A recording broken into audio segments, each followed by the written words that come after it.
नमस्कार मित्रों, मैं रविशंकर शर्मा। स्वागत है आपका मेरे चैनल मंत्रों की महिमा में।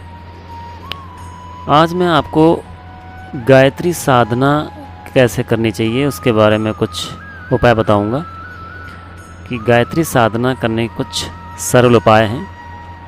इसके बारे में आज मैं आपको बताने जा रहा हूं। तो गायत्री साधना के लिए कुछ सरलतम उपाय इस प्रकार हैं। साधना में एकदम सीधा होकर बैठ जाएं। दोनों घुटनों पर हाथ रखकर शांत मन से आंखें बंद कर बैठे रहें। आंखें बंद करते ही दिव्य दृष्टि प्रकट होगी, पर उसके साथ आप बुद्धि को विचार रहित रखने की चेष्टा करें। जब ऐसा हो जाए तब अपने हाथ की उंगलियों की सबसे छोटी उंगली एक एक बार अंगूठे से जोड़कर बंद कीजिए। उसी प्रकार अंगूठे से हाथ खोल लीजिए। ऐसा करते समय जब धीमी गति से सांस ले रहे हों तब ये बोलें ओम तत्सत। ऐसा अभ्यास निरंतर 10 मिनट करने वालों के मन की शांति, रक्तचाप एवं हृदय गति के लिए भी लाभदायक है। बुद्धि को केवल विचार रहित रखना है और ओम तत्सत का पाठ करते हुए अंगूठे से उंगलियों को बंद कर खोलते रहें। मस्तिष्क को विचार रहित बनाएं। फिर चेतन मन द्वारा अवचेतन मन को निर्देश दें। निर्देशन करते समय ध्यान एकाग्रचित रहना चाहिए। अपने शरीर को आप जैसी भी आज्ञा देंगे वैसी ही स्थिति आती जाएगी। मन प्रेरित होता रहेगा। यहाँ भुवों के मध्य देखकर आप आज्ञा दे सकते हैं। भगवान को बहुत निकट पाकर साधारण 3 शब्दों में प्रार्थना करें। ऐसी प्रार्थना करने पर आपको सफलता के साधन प्राप्त होने शुरू हो जाएंगे। बंद नेत्रों द्वारा ऊपर ब्रह्मरंध्र का ध्यान करते हुए भुवों के मध्य देखने का अभ्यास मन को विचार रहित रखकर थोड़े समय ही करें। रात्रि में सोते समय आराम से बिस्तर पर सीधे लेट जाएं और सिर के नीचे से तकिया निकालकर एक दिन के पूरे कार्यक्रम सोच डालें। इसमें नियमित समय होना चाहिए। अगले दिन की दिनचर्या पर भी आप सोच डालिए और इसके पश्चात आपको क्या करना चाहिए, कैसे प्राप्त हो सकता है, यह विचार होना चाहिए।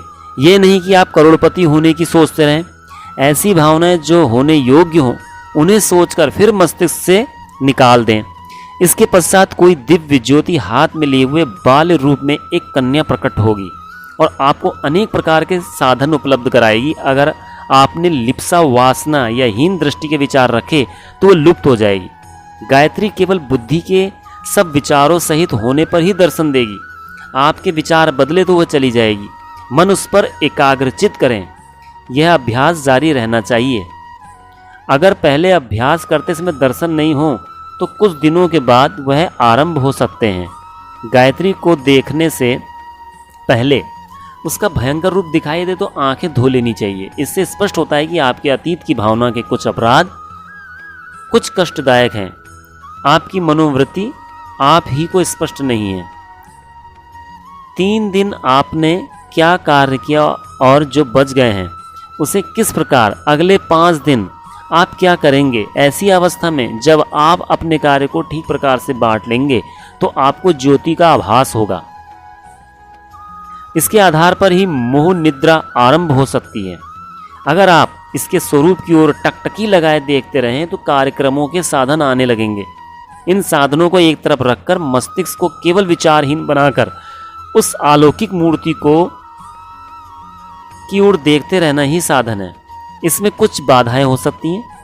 अगर किसी प्रकार की ध्वनि चल रही हो तो वह स्थिर नहीं रहने देगी। अपनी मानसिक स्थिति इस प्रकार बनाएं कि आपको कोई आवाज सुनाई ना दे। ऐसे समय में चंचल होना संभव है। इस साधना से पूर्व 21 दिन अभ्यास करना आवश्यक है।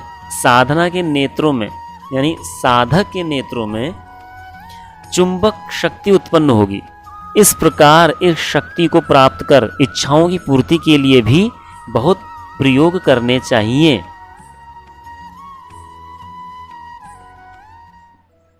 आप गलती को भूलने की चेष्टा कर अपने अधिकार को प्राप्त करने का लाभ उठाना चाहते हैं, तो अगर आपकी प्रेरणा जितनी सत्य होगी, आपको चुंबकीय दृष्टि प्राप्त होगी। मोह निद्रा से थकावट कम होती है और आकर्षण बढ़ता है, और मोह निद्रा का आनंद लेने की मन बार बार इच्छा करता है।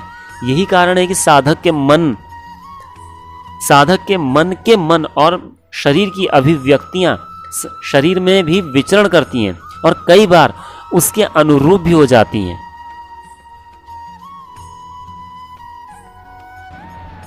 तो आज मैंने आपको